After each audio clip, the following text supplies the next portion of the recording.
उत्तर प्रदेश निवडणुकीतून इंडिया आघाडी ठामपणे लढणार. देशाचे पुढचे पंतप्रधान राहुल गांधी असणार. इंडिया आघाडीच्या बैठकीनंतर शेकापच्या जयंत पाटलांची प्रतिक्रिया. मुंबईत एसआयआर मोहीम राबवताना घाई न करता वेळ द्या. एसआयआर मोहीम निष्पक्षपातीपणे राबवा. खासदार वर्षा गायकवाड यांचं मुख्य निवडणूक अधिकारी चोकलिंगम यांना पत्र.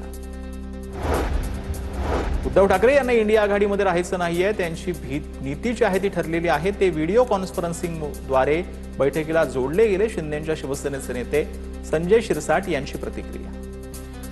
ठाकरे साहेबांना त्या इंडिया आघाडीमध्ये राहायचंच नाहीये. मुळामध्ये त्यांना तिथं कोणी विचारतंय का, हा महत्वाचा प्रश्न आहे. आणि म्हणून त्यांची ठरलेली जी काही नीती आहे, त्यांना असं वाटतं की राजकारण हे घरात करूनच चांगलं होतं आणि म्हणून ते VC वर त्यांना जॉईन झालेले आहेत. वेळ नाही त्यांच्याकडे. अत्यंत बिझी माणूस आहे. जालना शहरामध्ये 2.61 ग्रॅम MD ड्रग्ज जप्त करण्यात. छत्रपती संभाजीनगर येथील डीलरला 2 दिवसांची पोलीस कोठडी आहे. शहरामध्ये पहिल्यांदा MD ड्रग्ज पावडर जप्त. अलिबागला राजमाळ्यावरती जाऊन आमदार महेंद्र दळवींना भेटणार आहे. त्यांच्यासोबत चहा पिऊन जे आहे ते विषय मी संपवेन. महेंद्र दळवींच्या वक्तव्यानंतर अनिकेत तटकरे यांनी ही प्रतिक्रिया दिली. अर्थ खाते मिळण्यासाठी वहिनी आणि पक्षाचे वरिष्ठ नेते मुख्यमंत्र्यांना भेटणार. अनेक विषय आहेत, मात्र हा आमचा मुख्य अजेंडा असेल. सुनील तटकरेंची प्रतिक्रिया.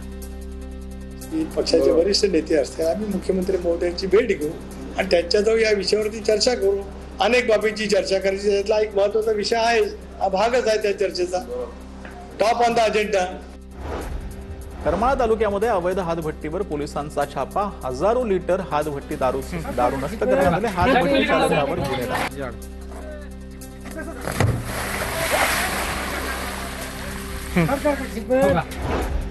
कन्नड शहरामध्ये झालेल्या जोरदार पावसानं उकाड्यानं हैराण झालेल्या नागरिकांना मोठा दिलासा. पावसामुळे तापमानात लक्षणीय घट. शेतकरी वर्गातही समाधानाचं वातावरण निर्माण. रायगडमधील मानगाव, इंदापूर, लोणेरे आणि आसपासच्या गावांमध्ये पावसाच्या सरी कोसळल्या. पावसाचा जोर फार मोठा नसला तरी शेतकऱ्यांना दिलासा. हलक्या सरीमुळे शेत जमिनींचा ओलावा मिळाला. प्रवाशांच्या मौल्यवान वस्तूंची चोरी करणाऱ्या आरोपींना ठाणे गुन्हे शाखेकडून अटक. 52,34,000 रुपये किमतीचे 32 तोळ सोन्याचे दागिने, 5 मोटारसायकलचं शस्त्र जप्त. 2 पुरुष आणि 2 महिला आरोपींना अटक.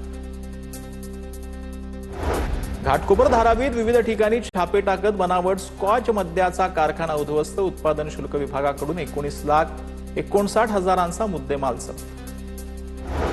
नालासोपारा पूर्व नालेश्वर नगरमध्ये विजेच्या तारांमध्ये स्पार्क. तारा एकामेकाला चिटकल्यानं विजेचा स्पार्क सुरू. 1 तासापासून स्पार्क सुरू असूनही महावितरणचं मात्र दुर्लक्ष. 19 वर्षांपासून फरार असलेले आरोपी खार पोलिसांच्या अटकेत. 2007 मधील चोरीच्या गुन्ह्यातील फरार आरोपी हनीफ मुराद फकीर याला अटक. मुंबई पोलिसांची कारवाई.